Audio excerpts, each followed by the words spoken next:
Bien, estamos de vuelta. Gracias por mantenerse con nosotros. Tenemos a don Magín Díaz, el director general de Impuestos Internos. Magín, buenos días. Ya me puede presentar como académico también, porque Académico, además. estoy dirigiendo, amigo de nosotros, además. Estoy dirigiendo la carrera de Economía de Locamaima. Claro, Es decir, que tiene oficio. Tengo oficio. Tiene claro, oficio. claro. Estuvo un tiempo sin oficio.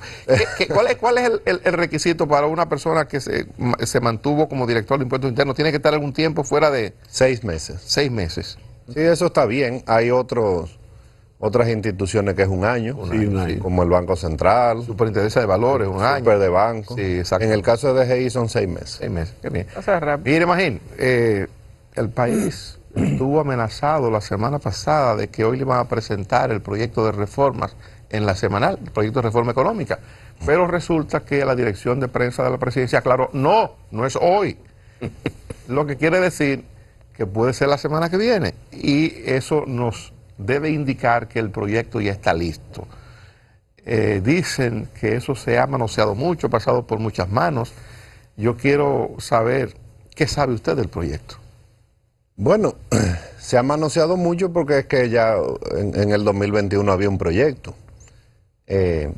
Y la gente se confundió la semana pasada porque seguro el director de presupuesto mencionó reforma, pero hoy creo es la reforma del gasto. No, él habló específicamente de la reforma fiscal, el director de presupuesto. El gasto es fiscal. Fue desmentido después, pero lo que él planteaba era que se iba a conocer la reforma, el proyecto del que se ha estado hablando. Posterior, repito, el gobierno a través de la dirección de prensa aclaró que no iba a ser hoy. Entonces yo digo, eso del 21 ha cambiado mucho, eso que se conoció en su momento. Mira, hay dos cosas. Primero está la reforma tributaria más anunciada y anticipada de la historia, porque se está hablando de ella desde el 2020. De hecho, en el 2020, en octubre, el gobierno intentó aumentar impuestos en el marco del presupuesto. Y después lo hizo en el 2021, que circuló su propuesta de reforma, que al día de hoy la niega, pero claramente todo lo que trabajamos en esto sabemos que era la propuesta del gobierno. Pero perdóneme, Magín, vamos a ir un poco más para atrás. Usted habla del 20, habla del 21, pero el país conoció de un proyecto de reforma mucho más ambicioso de lo que ha resultado en el gobierno del presidente Medina. Mucha gente entendió que Danilo Medina, después de ganar las elecciones en el 12, que en ese trayecto del 16 al 20, iba a propiciar una gran reforma. Bueno, se hizo una reforma en el 2012 y la verdad es que trabajamos en el 2014 y 2015 para que en el 2016 estuviera lista un borrador de reforma, y estuvo listo. Y eso incluyó estudios muy profundos, no solo de la parte tributaria, sino el gasto público, el Banco Central, el área de seguridad social. Pero al final la reforma es una decisión política y el presidente en el 2016 consideró que políticamente no era el momento y bueno, no se presentaron esas reformas, pero sí se trabajaron. Ahora, como te dije, esta reforma es muy anticipada. De hecho, el presidente se pasó la campaña diciendo de la necesidad de aumentar los impuestos, porque necesitaba recaudar más para poder hacer más obras y para bajar el déficit. Me imagino que en contra de lo que le decían sus asesores. De hecho, el miércoles antes de las elecciones, él fue al CONEP y lo dijo. O sea, el presidente ha sido muy claro, y el presidente gana las elecciones un domingo y el lunes en la tarde estaba anunciando la reforma. Entonces, bueno... ¿Por qué se ha dado tanta vuelta entonces? Bueno, que no es fácil. O sea, tú le puedes buscar cualquier palabra bonita, reforma, fiscal, integral, pero es aumentar los impuestos que van. ¿De dónde deben salir? El dinero, el gobierno dice 200.000 millones o 300.000 millones. ¿De dónde debe salir ese dinero? Primero hay que ir al monto. ¿De qué monto va a ser la reforma? O sea, la verdad que el gobierno tiene una situación casi imposible, diría yo, muy difícil, porque cuando tú haces los cálculos técnicos, lo que te da es que aquí se necesita una reforma de ese monto, de al menos 200.000 millones de pesos, digamos 3% del PIB. Pero es una reforma que casi no tiene precedentes. La única de ese tamaño ha sido la que hizo Balaguer, que eran otros tiempos, otra economía. Había una crisis macroeconómica muy grande, así ahí había que hacer cualquier cosa para salir de eso. Entonces, pero si la hace muy pequeña, digamos de 1% del PIB, que es el promedio de lo que han dado las reformas, entonces el problema se le va a quedar igual. ¿Ese 1% del PIB sería cuánto en dinero? Así, como 70.000 millones de pesos. Ahora, porque el problema es que el gobierno tiene dos objetivos, que lo dijo el presidente en su discurso del 16 de agosto. Necesito recaudar más para dos cosas, para bajar el déficit y para aumentar el gasto. Pero son objetivos contrapuestos. Si tú aumentas el gasto, entonces eso va en contra del déficit. Entonces, para tú lograr los dos objetivos necesitas una reforma muy grande. Y no hay precedente en un momento en que no hay crisis de hacer una reforma tan grande. Entonces, esto no va a estar fácil. El gobierno tiene varias décadas con déficit fiscal, independientemente de quién gobierne. Entonces, va a ser difícil arreglarlo de un solo golpe. Y el gobierno, el presidente, aunque él habla mucho de que hay que bajar el déficit y la deuda, en realidad él quiere gastar más, porque el gasto en infraestructura está muy bajito, el gasto en inversión pública, eso se está notando. El presidente no quiere pasarse 8 años con una inversión pública tan baja, pero también se necesita gastar más en la policía, en salud, etcétera. Entonces, es una situación compleja. Ahora, cuando a mí me preguntan si yo he visto la reforma, no he visto la propuesta, pero no tengo que verla, porque nadie se ha inventado un impuesto nuevo, o sea, esto es... A partir de eso yo le pregunto, ¿por dónde vendría? Bueno, que es muy fácil. Grabar el consumo, iríamos a eliminar los incentivos, que es una de las cuestiones que se plantean. ¿De dónde saldría ese dinero? O perseguir los evasores. Si son 70.000 millones, si son 200.000 millones, si son 300.000 millones, ¿de dónde saldrían? Hazte un repaso de cuáles son los impuestos que hay aquí y de ahí va a salir.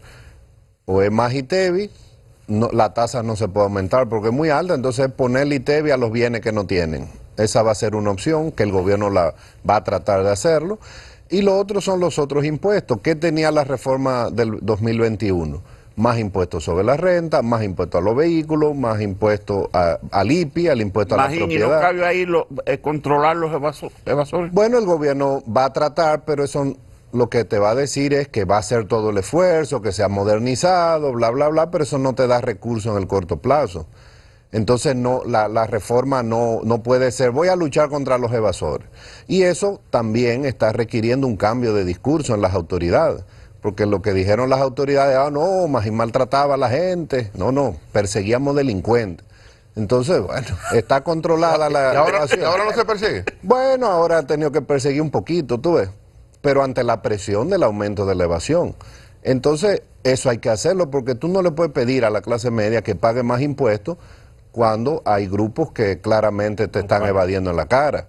Entonces el sector empresarial, la sociedad civil va a pedir una lucha seria, profesional y despolitizada contra la evasión fiscal. Un café Santo Domingo, ¿verdad, Dani? Cafecito claro. bueno.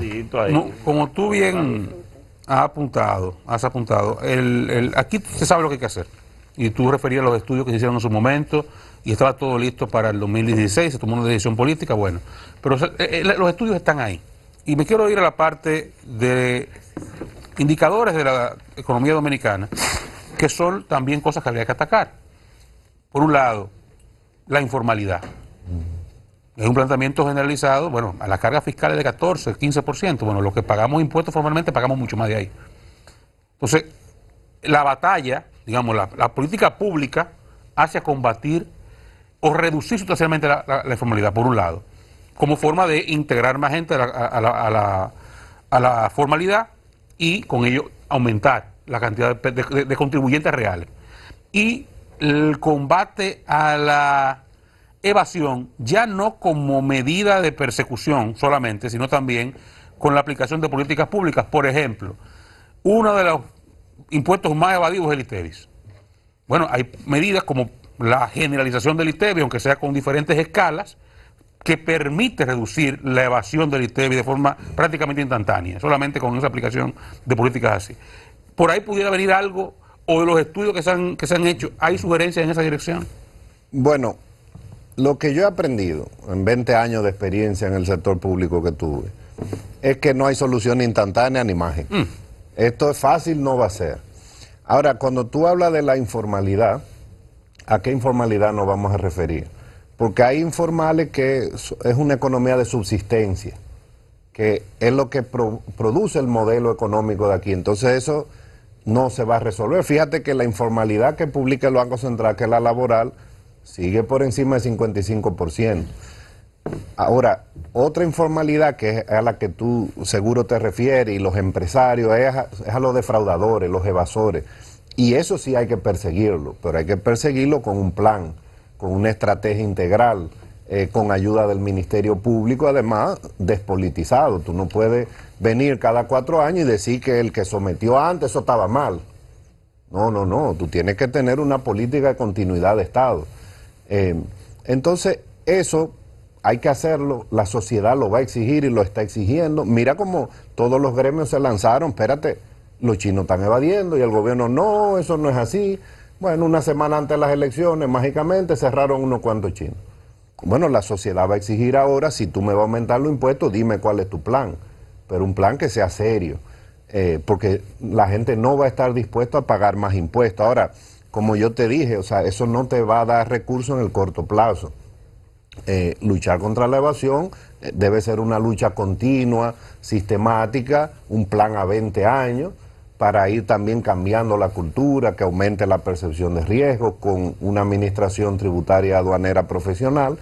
En resumen, lo que te estoy diciendo es que eso no va a evitar que te suban las tasas de los impuestos en su mayoría, o la base del ITEBI en este caso. La base del ITEBI no te ayuda a... Educación privada, la tarifa eléctrica, la tarifa de agua, Canasta básica. la canasta de alimentos básicos, la medicina y los combustibles, que no pagan ITEBI, pagan selectivo. En la mayoría de los países pagan ITEBI para que las empresas se lo puedan descontar. Entonces, lo que está exento es difícil de grabar. Claramente, si fuera generalizado, eso simplificaría la vida, porque todos los negocios tienen una combinación de bienes grabados y bienes exentos, y eso complica muchísimo. Ahora, hasta el 2024, ningún presidente ha podido ampliar mucho la base. Se tocó algo en el 2012 y se le puso algunos bienes, pero aumentó la evasión del ITEBI entre el 2012 y el 2015. Entonces, lo que tú vayas a hacer tiene que tener un plan también de control de la evasión, para que el aumento de los impuestos no...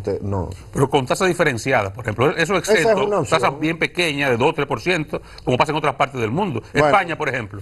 Bueno, depende de cuánto quiere recaudar el gobierno.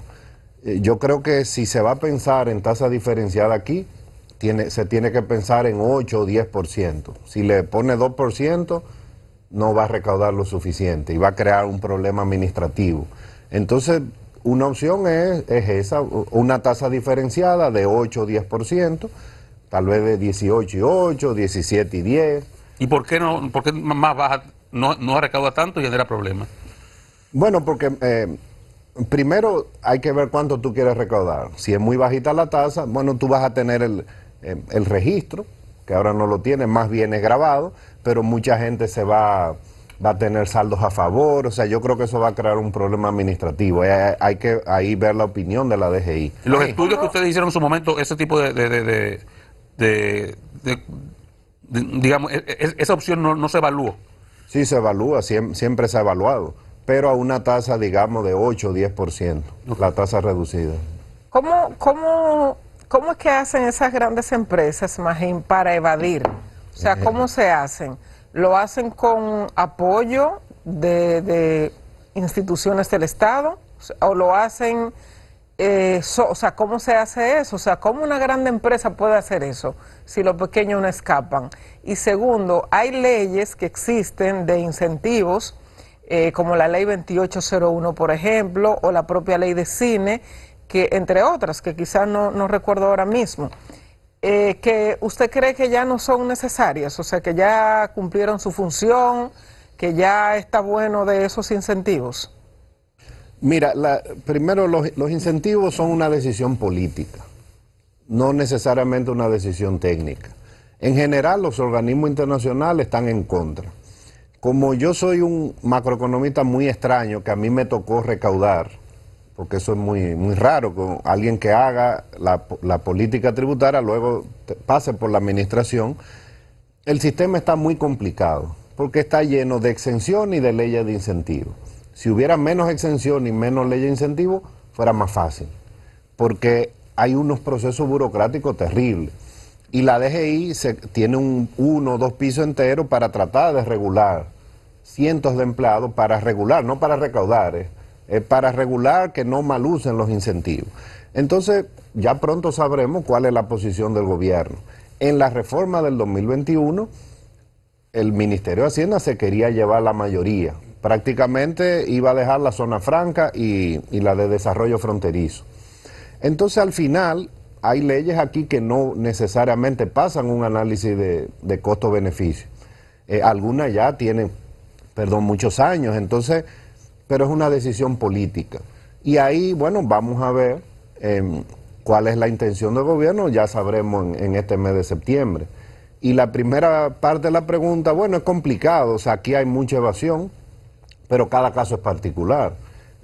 La DGI puede detectar cruzando información. Ahora, para demostrar hay que auditar, y hay un área completa en DGI que audita, y ahí se han encontrado todo tipo de fraudes o temas contables para bajar la carga tributaria. Y no hay posibilidad de que esa área que audita sea permeada y que se hagan de la vista gorda frente a eso, pregunta la compañera. Bueno, siempre hay de todo. Ahora la DGI que me tocó manejar tiene mecanismos de control interno, se detecta, o sea, hay forma de detectar. El gobierno tiene el propósito de anunciar hoy la reducción del tamaño del Estado. El gobierno quiere decirnos a todos que está preocupado para dar la sensación al país de que se está apretando el cinturón. En ocasiones anteriores, una de las cuestiones de las que se jactaba el gobierno dominicano, la administración pasada, siendo Ventura Camejo ministro de Administración Pública, era decir que el Estado dominicano estaba siendo gestionado de manera razonable en comparación con otros gobiernos del mundo. Ponía incluso el ejemplo de Francia, que lo recuerdo.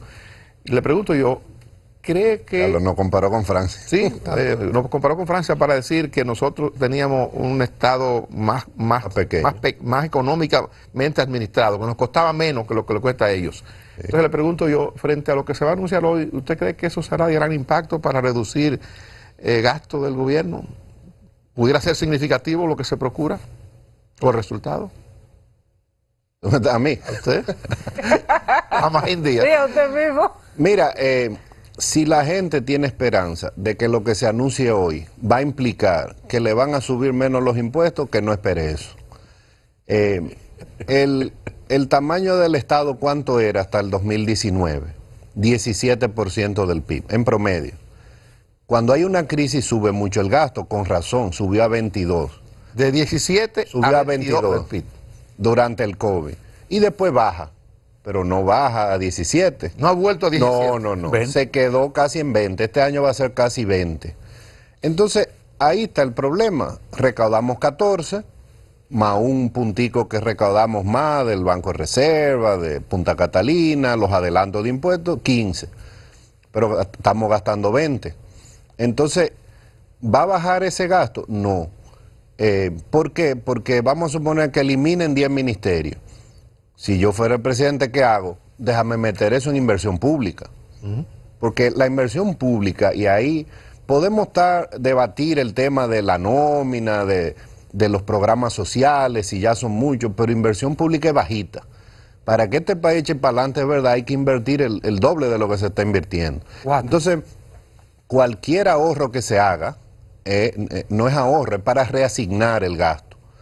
Para más inversión pública, por ejemplo. Entonces, ahora el gobierno, claramente, pues son gente inteligente que están ahí, no son tontos, ellos quieren dar una señal y saben que hay un Estado que tiene instituciones que no deben ser. Y es lo que se impacta el gasto, de forma importante, es el déficit eléctrico.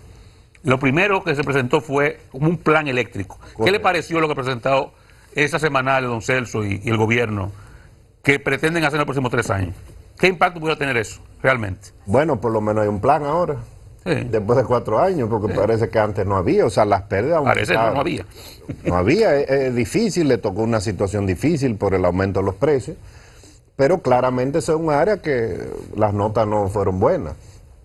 Ahora, don Celso Marrancini, y ahí yo estoy sesgado, tengo una relación familiar con él, es lo más cerca a Superman que yo he conocido. Es muy cercano. Sí, es un superhombre, es una capacidad gerencial bestial, pero esto es un problema arraigado en la cultura dominicana. O sea, ahora que yo tengo tiempo, ¿verdad?, incluyendo los meses que no podía trabajar, yo me dediqué a buscar todos los informes del Fondo Monetario del año 70 para acá. Y siempre sale el sector eléctrico. Por lo menos de los 2000 para acá. No, del 70 para acá sale. Primero era... Repitiendo lo mismo. Sí, primero era CDE, después en el 2000 por ahí cambió a CDE, sector eléctrico. En el año 80 hubo que salía a buscar un préstamo corriendo cuando Guzmán, de $200 millones para el sector eléctrico. O sea, ha evolucionado el problema, ya el problema no es tanto Llegó la Unión generación. Fenosa, se fue Unión Fenosa. Claro. Ahora, yo creo que el tema es que es un déficit muy rígido en el corto plazo. ¿Qué ha dicho Celso Marrancini? Necesito inversión. Entonces vamos a suponer que su gestión ahorre $200 millones de gasto corriente, ¿verdad? O de que baje las pérdidas. Pero para eso tiene que invertir 200 millones más. ¿Y el déficit cómo se queda? Igual. Entonces, en el corto plazo no va a bajar. Ahora, ¿dónde no se queda igual? En la tarifa, que es la mitad del déficit. Bueno, la tarifa está congelada otra vez desde el 2000. Pero el pacto eléctrico llama a otra cosa. Bueno, es que es difícil. Ahora el gobierno... todo es muy difícil. Es que todo es difícil. Ahora, el gobierno tomó una decisión valiente, porque aquí la tarifa estaba congelada desde el 2011 y aumentó en promedio casi 30% en el fines del 2021 y principio del 2022, en medio de un aumento de precio internacional. Entonces esa decisión fue valiente. Ahora, las empresas necesitan inversión y entonces el Ministerio de Hacienda va a tener que buscarle más dinero. Entonces, va a haber que subir los impuestos. O sea, sí, fíjate, yo me voy al gasto. Fíjate, el enfoque que le hacía el sector eléctrico, claro, no es en el ingreso, es en el gasto. Mira, lo que pasa es que yo he dicho, esto que van a presentar hoy, eso es cosmético. Mira, si tú me bajas un 1%, o sea, tú le quitas un 1% del PIB al sector eléctrico y tú ahorras muchísimo más gasto que esto de hoy. Sí, pero no va a pasar en el corto plazo. Ahora, por lo menos hay un plan, hay claridad. Y el presidente está consciente. Fíjate que en el en 3 años hubo 4 administradores. Él estaba buscando cómo hacerlo. Ahora, yo creo que uno tiene que ser profesionalmente serio. Por ejemplo, cuando yo salí del gobierno y empecé a trabajar, me contrataron los empresarios. ¿Y qué yo le dije? El gasto público va a subir y los impuestos hay que subirlos. No, pero ¿y para qué te contrataron? No, tú tienes que decir lo contrario. No, es que hay un problema. El gobierno opera con un déficit de 20,000 millones de pesos mensuales. Ahora, hay gente que dice, vamos a bajar la nómina pública. Bueno, vamos a bajarla, pero hay un tema. 2/3 partes de los empleados públicos ganan menos de 30,000 pesos. Para tú ahorrar, tú tienes que sacar 300,000 personas de los 800,000. ¿Qué presidente va a sacar 300,000 personas? Ay, es difícil. Gracias por su tiempo. Lo dijo doña Elena Villella. Contrátalo usted entonces. Magín Díaz. Lo voy a sacar, pero contrata. Mañana de vuelta a partir de las 5 de la madrugada.